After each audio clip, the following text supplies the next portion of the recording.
Hello दोस्तों, welcome to Brighton Academy. Brighton Academy में आपका बहुत बहुत स्वागत है।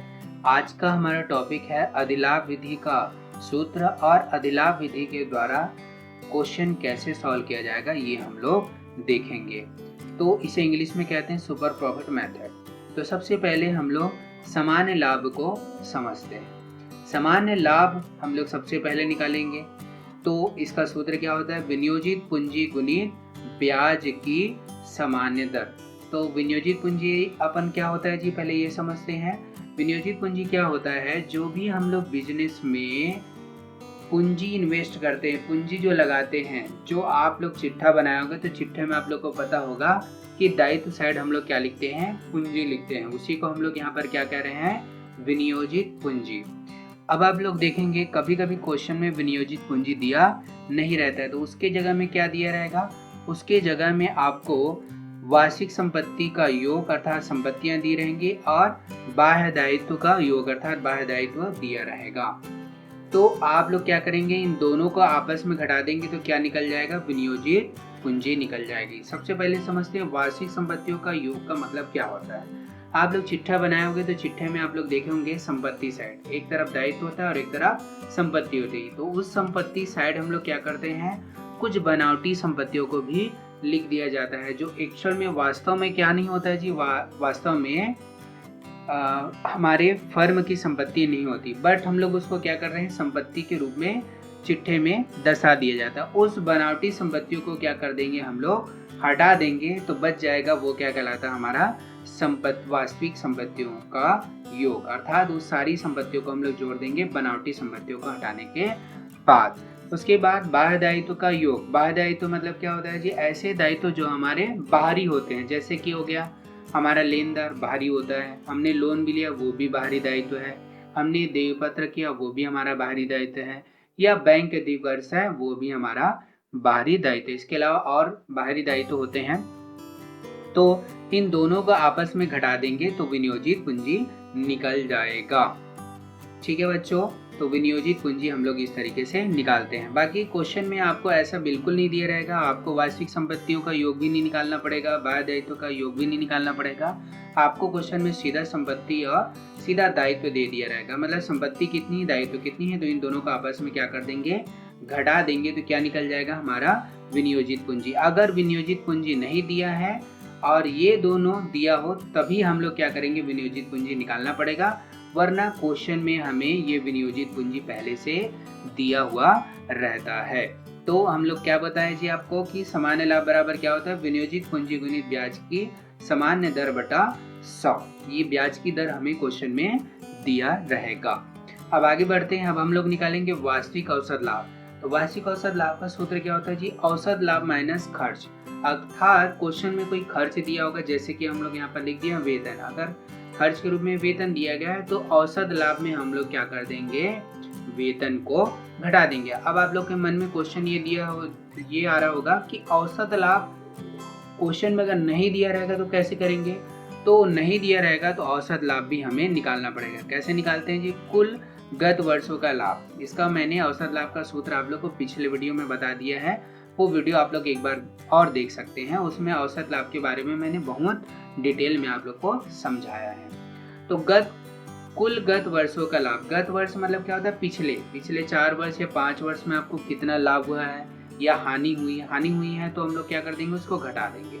और ये लाभ या हानि का जो वर्ष है उसको मिलाकर हम लोग उसको क्या कहेंगे? लाभ व हानि के वर्षों की संख्या था। तो उस कुल वर्ष को हम लोग क्या कर देंगे? डिवाइड कर देंगे। जैसे कि एग्जाम्पल के तौर में 5 वर्षों के बारे में बात कर रहे हैं, तो 5 वर्षों में हमें क्या हुआ जी? 4 वर्षों में लाभ हुआ है तो लाभ को हम लोग यहाँ पर जोड़ देंगे, और जो 1 वर्ष हमें हानि हुई है उसको घटा देंगे, और कुल कितने वर्ष हो रहे हैं? लाभ और हानि मिलाकर 5 वर्ष हो रहे हैं, उस 5 वर्षों को हम लोग यहाँ से डिवाइड कर देंगे, तो क्या निकल जाएगा? हमारा औसत लाभ। फिर उस औसत लाभ को हम लोग यहाँ पर रख देंगे, खर्च को घटा देंगे, तो क्या निकल जाएगा? हमारा वास्तविक औसत लाभ निकल जाएगा। अब हम लोग क्या करेंगे? अब हम लोग क्या निकालेंगे जी? अधिलाभ। ये जो आप लोग देख रहे हैं कि वार्षिक औसत लाभ और ये सामान्य लाभ, ये दोनों को क्या कर देंगे? हम लोग घटा देंगे। क्या कर देंगे? घटा देंगे, तो क्या निकल जाएगा जी? अधिलाभ निकल जाएगा। और मैंने इसके अलावा इसका एक और सूत्र बन सकता है, औसत लाभ माइनस सामान्य लाभ। दोनों में देखो एक चीज कॉमन है, दोनों में सामान्य लाभ दिया, बाकी ये दोनों चेंज हो गया। अब ऐसा क्यों हुआ? देखो, वार्षिक औसत लाभ की जगह केवल औसत लाभ भी लिखा जा सकता। अगर क्वेश्चन में हमें खर्च ना दिया हो तो हम लोग क्या करेंगे जी, अब ये वार्षिक औसत लाभ के साथ औसत लाभ माइनस खर्च करते हैं, तब क्या निकलता है हमारा वास्तविक औसत लाभ निकलता है। अगर हमें ये खर्च ही नहीं दिया हो तो केवल हमें क्वेश्चन में क्या दिया रहेगा, औसत लाभ, तो उस औसत लाभ को हम लोग यहाँ लिखेंगे। वार्षिक औसत लाभ निकालने की जरूरत नहीं पड़ेगी। तो हम लोग औसत लाभ में क्या कर देंगे, सामान्य लाभ को घटा देंगे, तो क्या निकल जाएगा जी, हमारी ख्याति निकल जाएगी। अधिलाभ गुना क्रय वर्षों की संख्या। अब हमारा क्या निकल जाएगा, इन दोनों का मान रखेंगे तो हमारा क्या निकल जाएगा, अधिलाभ निकल जाएगा। या इन दोनों को मान रखेंगे और घटा देंगे तो क्या निकल जाएगा, अधिलाभ। अब हम लोग ख्याति निकाल सकते हैं, तो ख्याति का सूत्र क्या हो जाएगा, अधिलाभ गुना क्रय वर्षों की संख्या। तो ये अधिलाभ जो आएगा उसका वैल्यू यहाँ पर रखेंगे, क्रय वर्षों की संख्या हमें क्वेश्चन में दिया हुआ रहेगा। ठीक है बच्चों, तो ये मैंने आप लोग को सूत्र समझा दिया। अब हम लोग देखेंगे इसका प्रैक्टिकल क्वेश्चन कैसे सॉल्व किया जाता है, कैसे बनाया जाता है। तो बच्चों आप लोग देख रहे होंगे, मैंने क्वेश्चन पहले से ही लिखकर रखा हुआ है। तो अब हम लोग देखते हैं इसके द्वारा हम लोग क्वेश्चन को कैसे सॉल्व करेंगे। ये क्वेश्चन दिया गया है, तो क्वेश्चन को एक बार मैं पढ़ देता हूँ। 31 दिसंबर 2016 को एक व्यवसाय की विनियोजित पूंजी 3 लाख रुपए दिया गया। मैंने आपको बताया था पिछले जब सूत्र आप लोग को बता रहा था तो मैंने बताया था कि विनियोजित पूंजी हमें निकालने की जरूरत नहीं पड़ती, वो हमें निकाल के दिया हुआ रहता है अधिकतर। उसके पिछले 5 वर्षों का लाभ हमें दिया गया है। ये जो लाभ दिया गया है 2011 का 24,000, 2012 का 30,000, 2013 का 33,000, 2014 का 42,000 और 2015 का 51,000। ये सारे लाभों के द्वारा हम लोग क्या निकालेंगे बच्चों, औसत लाभ निकालेंगे। मैंने आप लोग को थोड़ा देर पहले बताया था कि कभी कभी हमें क्वेश्चन में औसत लाभ भी निकालना पड़ता है।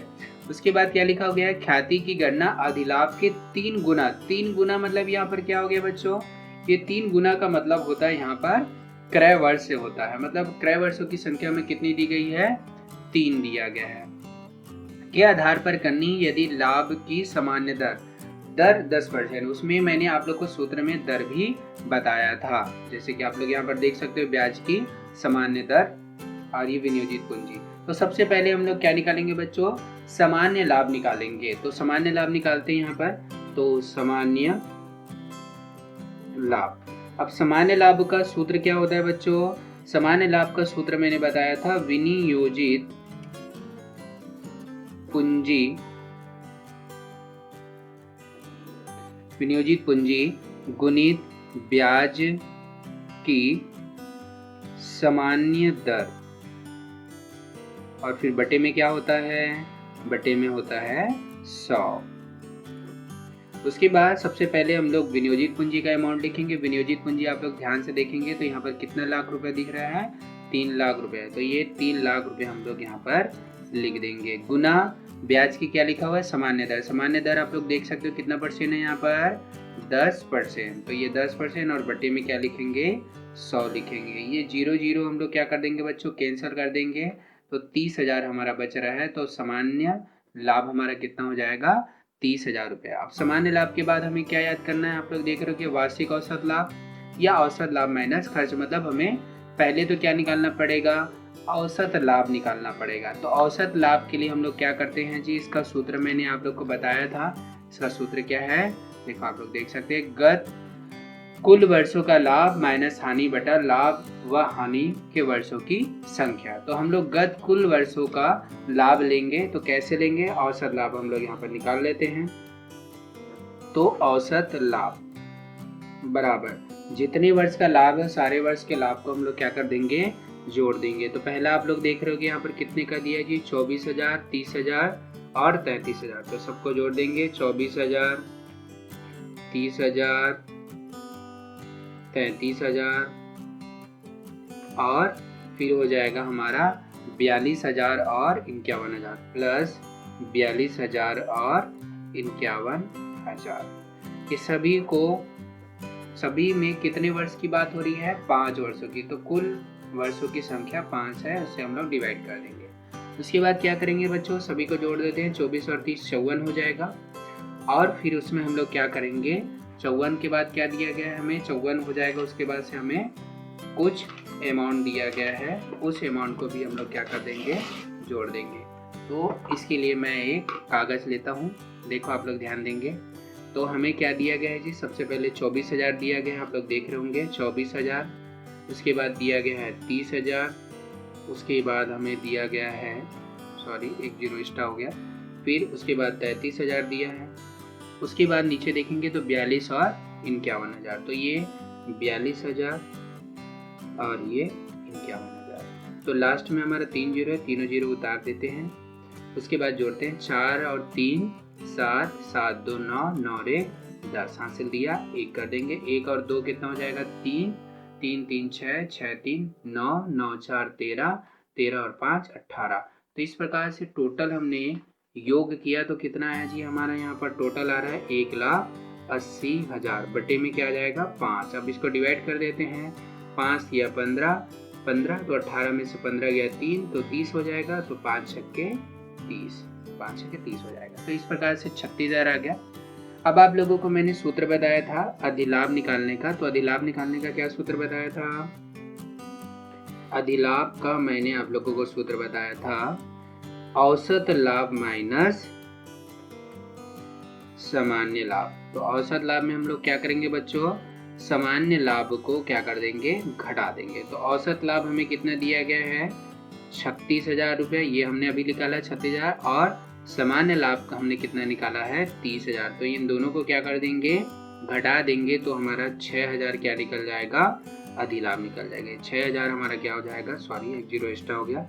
और यहाँ पर अधिलाभ, तो अधिलाभ कितना निकल गया हमारा यहाँ पर 6,000। अब हम लोग क्या करेंगे जी, अब हम लोग निकालेंगे ख्याति। तो ख्याति का सूत्र मैंने आप लोग को क्या बताया था बच्चों, अधिलाभ गुना क्रय वर्षों की संख्या, अधिलाभ गुना क्रय वर्षों की संख्या, ये हो जाएगा। तो हमने अधिलाभ कितना निकाला बच्चों, ये देखो कितना निकाले हमने 6,000। क्रय वर्षों की संख्या मैंने कितना बताया था, कितना गुना बताया था, 3 गुना। आप लोग यहाँ पर देख सकते हो ये 3 गुना दिया गया, यही हमारे क्या है, क्रय वर्षों की संख्या है। तो गुना कर देंगे 3 के साथ, 3 छक्के 18। इस प्रकार से हमारा ख्याति निकल गया, ये हमारा आंसर हो जाएगा। तो दोस्तों थैंक यू दोस्तों। आप लोगों को अगर किसी प्रकार का कोई कमेंट्स करना है, आपको कोई और नेक्स्ट वीडियो कोई बनाना होगा तो बिल्कुल मुझे कमेंट्स कीजिए। और अगर आपको मेरा वीडियो आप लोग को पसंद आया होगा तो प्लीज़ लाइक करें और सब्सक्राइब करें और शेयर करें। थैंक यू दोस्तों, thanks for watching this video.